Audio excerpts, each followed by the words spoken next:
Annie loved her grandmother so very much. Like the homes of the other Navajo families nearby, Annie lived in a hogan with her mother and her father and her grandmother. There was always work to be done, work that connected her to the land and the creatures. She carried buckets of water to water the cornfields. She opened the gate of the night pen each morning so the sheep could be herded to their grazing lands. She watched over the sheep, often with her grandmother, now called the Old One.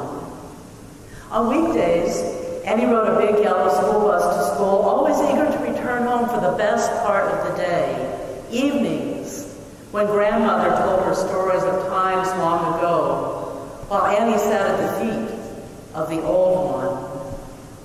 Sometimes, Annie thought of her grandmother as being the same age that she was, a girl who had seen only 9 or 10 harvestings. They would laugh together as a mouse skittered across the dirt floor. When they would fry bread that they had prepared for dinner, the evening meal, and it was a little burned around the edges, they would laugh and call it good. Sometimes, though, grandmother would sit quiet and small and still, and Annie knew she was very old. Then Annie would cover her gently with a warm blanket and gently and closely lean against her grandmother. One day, the Old One said, "It is time you learn to weave, my granddaughter."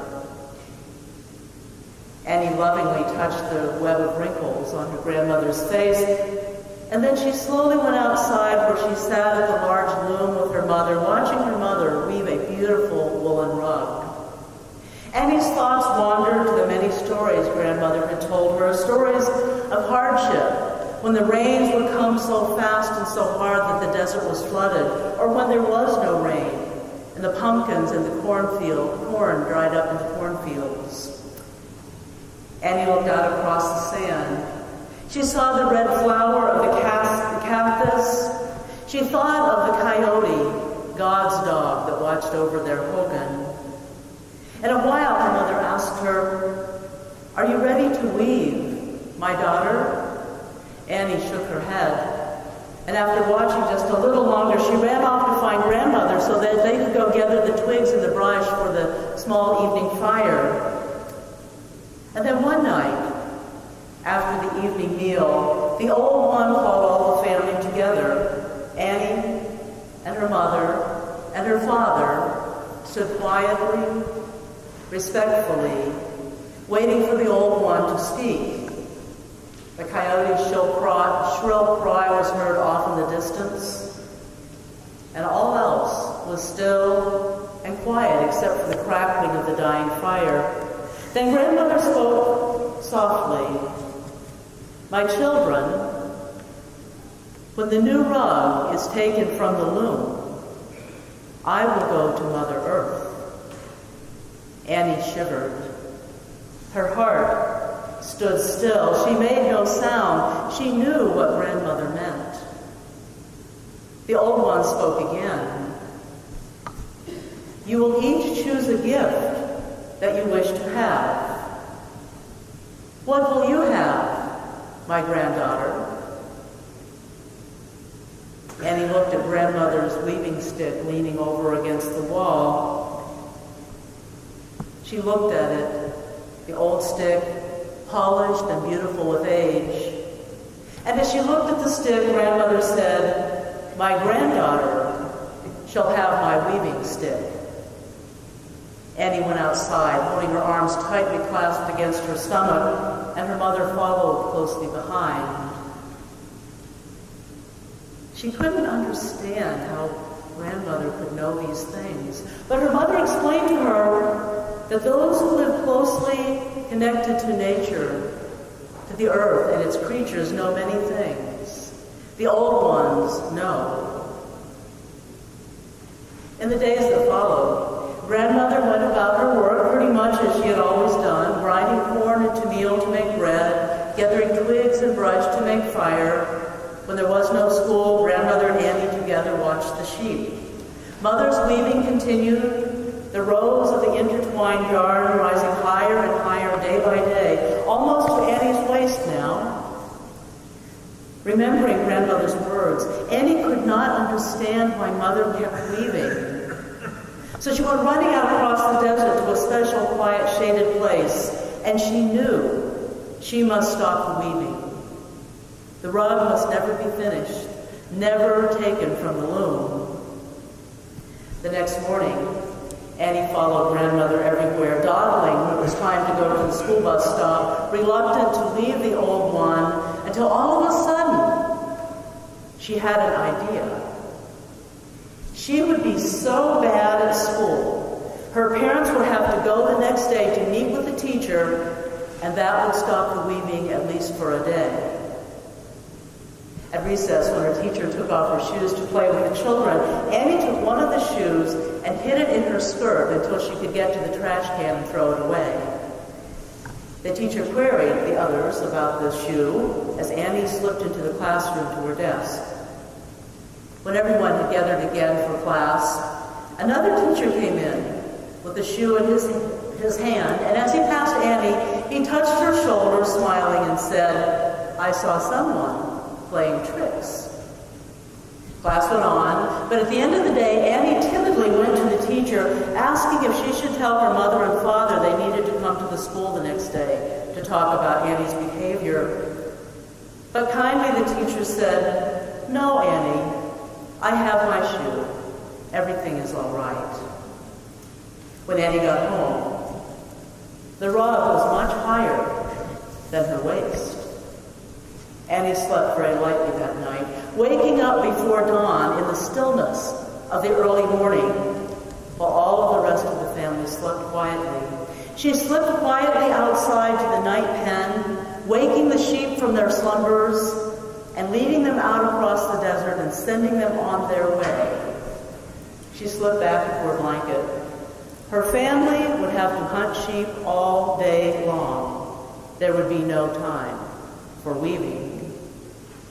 A little later, in the full morning light, grandmother was the first to go outside, discovering the sheep gone and calling to the whole family. But grandmother's sharp eyes saw the sheep off in the distance. And grandmother called Annie and took her along with her to gather the sheep and bring them home. Later in school, Annie was distracted all day long. That night, Annie lay awake until all of the family was asleep and then slipped out into the night. As her eyes adjusted, Annie made her way to the large loom, her mother's large loom, and bit by bit, she unrolled several rows of yarn, row after row, and then took the yarn with her back to bed, now able to sleep. The woven rug was again the height of Annie's waist. The next night, Annie removed another day's weaving, and in the morning, her mother went to the loom, looking rather puzzled. The old one looked at Annie curiously. Annie held her breath. On the third night, as Annie crept to the loom, a gentle hand touched her shoulder. "Go to sleep, my granddaughter," said the old one. Annie wanted to throw her arms around grandmother's waist and tell her why she was doing this, but all she could do was stumble back to bed and let the tears roll. With the morning light, Annie unrolled herself from her blanket and helped prepare the morning meal. And then she followed grandmother, walking slowly through the cornfields. And when they had reached the small mesa, grandmother sat while Annie kneeled at her side, and the old one looked out across the desert to where the sky meets the sand. "My granddaughter," she said, "you have tried to hold back time. This cannot be done. The sun comes up from the edge of the earth in the morning. It returns to the edge of the earth in the evening. Earth, from which good things come for the creatures living on it. Earth, to which all creatures finally go. as Annie picked up a handful of sand and then let it slowly fall to the ground. She understood many things. The sun rises, but it also sets. The cactus does not bloom forever. Petals dry and fall to the earth. Annie knew she was a part of the earth and the things on it. She would always be a part of the earth, just as her grandmother had always been, and just as her grandmother would always be, always and forever. And Annie was breathless at the wonder of it all. Together, they walked back to the Hogan, Annie and the old one. And when they arrived, Annie picked up the old weaving stick, grandmother's gift, and said to her mother, "I am ready to weave. I will use the stick that my grandmother has given me."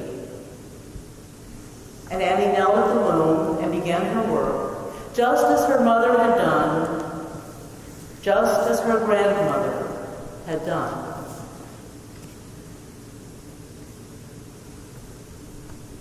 When King David was about to go the way of the earth, he charged his son, soon to be King Solomon, "Be strong, be courageous, follow God's ways, and you will prosper in all that you do." God promised David, "If those who come behind you walk faithfully with God, with all of their heart, with all of their soul, your purposes, your passions, your work, your memory will continue and will never fail." King Solomon was a wise and amazing king. When the risen Jesus, the living Christ, was about to leave his disciples for the last time, he blessed them. And the disciples went back to Jerusalem filled with great joy, continually in the temple praising God, waiting for a new power to come upon them, filling them with bold courage for the work of carrying on Jesus' ministry, far beyond what Jesus was able to do during his lifetime. Once the power of the living Christ filled their hearts, those who followed Jesus began a movement that changed the world. When the people closest to us, the people we love the most, the people who have loved us the most, move from this life, their blessing upon us gives us a power to carry on, a purpose to continue in the world, a deeper understanding of life that prepares us for what is now expected of us. Thanks be to God for saints who have blessed us and set us on our way with high expectations of what we will do as we continue building. Thanks be to God. Amen.